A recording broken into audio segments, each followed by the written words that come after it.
me before. Sweet. All right, good. Again, if you do lose connection, I'm recording this so you guys can watch the video after the fact. All right, so all right, so this is continuation of what's going on so far in the story. The last thing that we looked at was what? Oh yeah, so she's looking at her stuff that she had in her boxes, right? So she had all these things that she collected. Right, so it's kind of interesting to see what kids would have and consider as objects that they desire or whatever, or consider important, right? So you know she had all that stuff that most people now would consider to be junk, right? So nowadays you guys have all kinds of things that you cherish, right? Like your Xboxes and your PlayStations and your phones and fancy clothes and all kinds of stuff, right? And makeup or whatever else that you value. Whereas back in the day, your average kid didn't have anything. Your average kid wasn't, didn't have much. All right, night bloomer. Mrs. Brown's Sirius plant bloomed on Saturday night. What does that mean, blooming? You guys know what that means? Anybody? Yeah, it's basically finishing, right? Yeah, so it's basically when the flower opens, right? So if you've ever seen a flower before, they start off closed or whatever. Well, they grow and then they get a bud or whatever, and then eventually that bud opens up into a flowery form. So whatever I don't know what this plant even looks like. So this Sirius plant blooms on Saturday night. So eventually it's opening up. She sent word after promising I could come see it. I rubbed my gritty eyes with swollen hands. Again, her hands are still probably swollen from the burn. My stomach grizzled as I made my way through the dark to her house. Ma wouldn't have let me go at all. My father just stood in the doorway and watched me leave. It was almost 3 in the morning when I got there. A small crowd stood around. Mrs. Brown said, "The blossom opened at midnight, big as a dinner plate. It took only moments to unfold. How can such a flower find a way to bloom in this drought, in this wind? It blossomed at night, when the sun couldn't scorch it, when the wind was quiet, when there might have been a sip of dew to freshen it. I couldn't watch at dawn, when the flower, touched by the first finger of morning light, wilted and died. I couldn't watch as the tender petals burned up in the sun."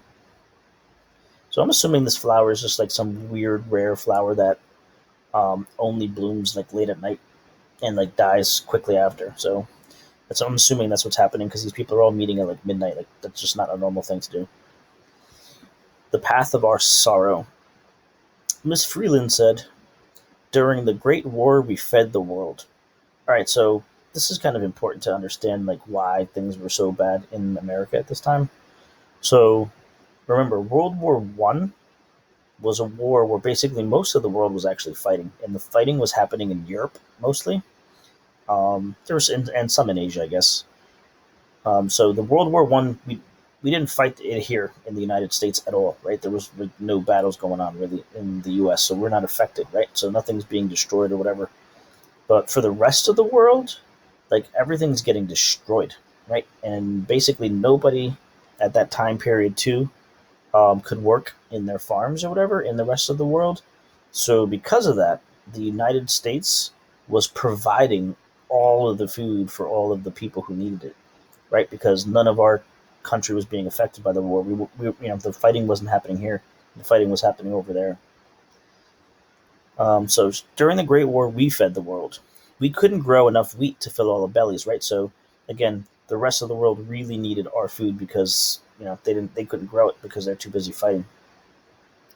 The price the world paid for our wheat was so high, it swelled our wallets and our heads, and we bought bigger tractors, more acres, until we had mortgages and rents and bills beyond reason.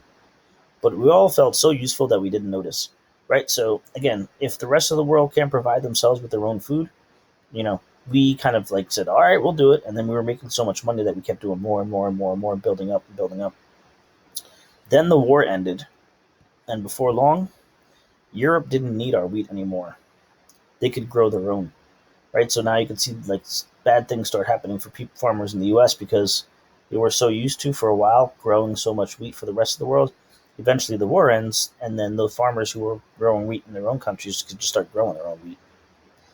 But we needed Europe's money to pay our mortgage, our rent, our bills. We squeezed more cattle, more sheep onto less land, and they grazed down the stubble till they reached the root. So now you're starting to see some of the problems that were created because we built up the farm so much. So we don't have any money coming in anymore because the Europeans no longer need to buy our wheat. Then you also created this system where you put so many animals onto these farms that are no longer being bought, that they're eating all the grass. Right, so you have all these animals eating all the grass. Obviously, then you're going to have nothing for the plants. Um, the price of wheat kept dropping. So now, because Europeans don't need our food, the price is going to go down because nobody wants it. So we had to grow more bushels. That means they had to grow more crops to make the same amount of money that we made before to pay for all the equipment, all the land, and the more sod that we plowed up. So now, uh, as things are going on, the ground is obviously getting destroyed. The drier things got because the water that used to collect there under the grass, biding its time, keeping things alive through the dry spells wasn't there anymore. So they overproduced all this crops on top of it, and if you use too much of the water, obviously the water is just going to go away too. Without the sod, the water vanished. The soil turned to dust until the wind took it, lifting it up and carrying it away. Such a sorrow doesn't come suddenly. There are 1,000 steps to take you there before you get there. But now, sorrow climbs up our front steps, big as Texas, and we didn't even see it coming, even though it had been making its way straight for us all along. So this is just giving you a little kind of bit of history on why things were so bad for them and how they got bad so quickly. Right? So you had all these people who made money selling crops overseas. They stopped wanting it. Then the things they did to keep the crops growing wound up backfiring because they had overplanted, and now there's no water, and now it's like big dust storms, and now everyone's like sad and upset. All right, make sure you're on mute. Somebody's got their thing on. I can't tell who it is actually either. Who is that? Oh, it's Miss Mary. I think it's Miss Mary. That's it. Yeah, I think it was you. All right, hired work. My father hired on wireless power on Tuesday, excavating for towers. So her father just got a job.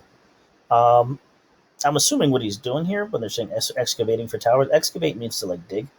So I'm assuming what he's doing is like putting poles up so that electricity can go there. That's what I'm assuming he's doing. So he's probably like a guy who digs holes to put poles in so that they can make like power lines. He said, "I'm good at digging." And everyone who knows about our hole know he's telling the truth. So remember, the guy was digging a pool for a pond. He might as well earn a couple dollars. It doesn't look good for the winter crop, so they're realizing that they're not probably going to be able to make money. Earning some cash will make him feel better. I don't think he'll drink it up. He hasn't done that since Ma. It's hard to believe I once brought money in too, even if it was just a dime now and then for playing piano. Now I can't hardly stay in the same room with one, especially Ma's. Right, so she's kind of changed a little bit. What does she not want to be around? What does she not want to be around? Did I lose connection? Or did somebody just come in here? I lost connection? Great. This internet's acting wonderful today. All right, what was the last thing you guys heard, just so I can go back over it? I don't want you guys missing anything. What was the last thing you heard me talking about? Did you hear me read this chapter, Hired Work, or no? Yeah, I'll just reread it. It's not that big a deal. It's a short chapter. My father hired at Wireless Power on Tuesday, excavating for towers. Yeah, so again, I don't know if you heard me say it, but if you did, just hear me repeat it. So I'm assuming what the father's job is he's probably digging holes for power lines. So like the big poles that you see on the street that get power, he's probably like the guy who has to dig it and put it in. He said, "I'm good at digging, and everybody knows about our hole." No, he's telling the truth. So remember, he dug a hole for a pond. He might as well earn a couple dollars. It doesn't look good for the winter crop. Earning some cash will make him feel better. I don't think he'll drink it up. Basically, she thinks he might take the money and maybe buy alcohol, but she's like, nah, he's not going to do that. He hasn't done that since Ma. It's hard to believe I once brought money in too, even if it was just dime now and for playing the piano. Now I can't hardly stay in the same room with that one, especially Ma's. So what is she avoiding now? What is she avoiding?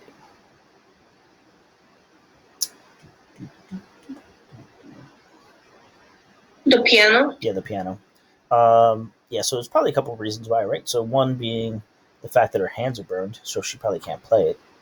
And two, it probably reminds her of her mother, right? So she's avoiding it. Almost rain. It almost rained Saturday. The clouds hung low over the farm, the air felt thick. It smelled like rain.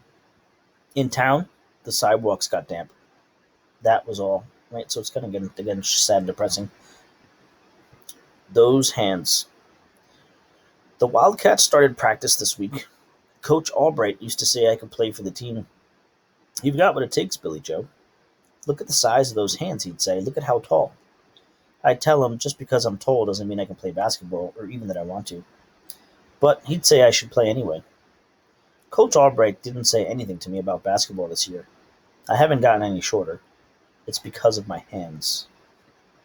My father used to say, why not put those hands to good use? He doesn't say anything about those hands anymore. Only Arlie Wanderdale talks about them and how they could play the piano again, if I would only try. Right, so you're noticing in this chapter, like, all these people are not focusing on her hands anymore. I guess they become a lot more useless.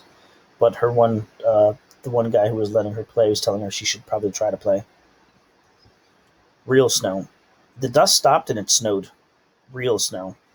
Dreamy Christmas snow. Gentle, nothing blowing. Such calm, like after a fever, wet, clinging to the earth, melting into the dirt. Snow. Oh, the grass and the wheat and the cattle and the rabbits and my father will be happy. Right, so here's like a little chapter where they finally get some rain. Well, not rain, but snow. Dance review. Vera Wanderdale is putting on a dance review at the Palace, and Arlie asked me if I'd play a number with the Black Mesa Boys. It's hard coming on to Christmas, just me and my father, with no ma and no little brother. Excuse me, I don't really feel like I'm doing anything. Still, I told Arlie I'd try, just because it looked like it meant a lot to him. He said he'd be dancing then, and he needed a piano player, and Mad Dog would be singing. And he knew how I just loved to be connected with anything Mad Dog's doing. The costumes that Vera ordered come all the way from the city, she said. Special. The latest cuts. I wish I could go with her to pick them up. During rehearsals, Mad Dog comes off the stage after his numbers and stands by the piano. He doesn't look at me like I'm a poor motherless thing. He doesn't stare at my deformed hands. He looks at me like I'm somebody that he knows. Somebody named Billy Joe Kelby. I'm grateful for that, especially considering how bad I'm playing. Right, so again, you're noticing that she's still kind of struggling with being able to do this, obviously, because of the effect of what happened in the fire. And she's appreciative because Billy Joe, I'm sorry, not Billy Joe, Mad Dog is treating her kind of like kindly. All right, Mad Dog's tales. Remember, Mad Dog's the kid that can sing well. Mad Dog is surrounded by girls. They ask him how he got his name. He says, it's not because I'm wild or a crazy, untamed boy, but because 14 years ago when I was 2, I would bite anything that I could catch a hold of. My ma, my brother, Doc Rice, even Reverend Bingham. So my father named me Mad Dog, and it stuck. When I go home, I ask my father if he knows Mad Dog's real name. He looks at me like I'm talking in another language. Ma could have told me. Alright, we're going to finish this chapter here. Art exhibit. We had an art exhibit last week in the basement of the courthouse to benefit the library. Price of admission was 1 book, or 10 cents. I paid 10 cents the first time, but they let me in the second and third times for free. That was kind, awful kind. Since I didn't have another dime, and I couldn't bring myself to hand over Ma's book of poetry from the shelf over the piano. What's awful kind an example of? Let's see if you guys remember that. Ooh, what the heck did I just do there? What does awful kind mean? An example of, rather. Awful kind. What is awful kind an example of?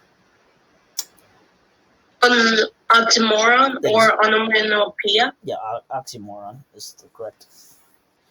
All right, so again, she's able to go to the art exhibit, and they're being kind to her, knowing that she's poor, so they let her go in a couple times.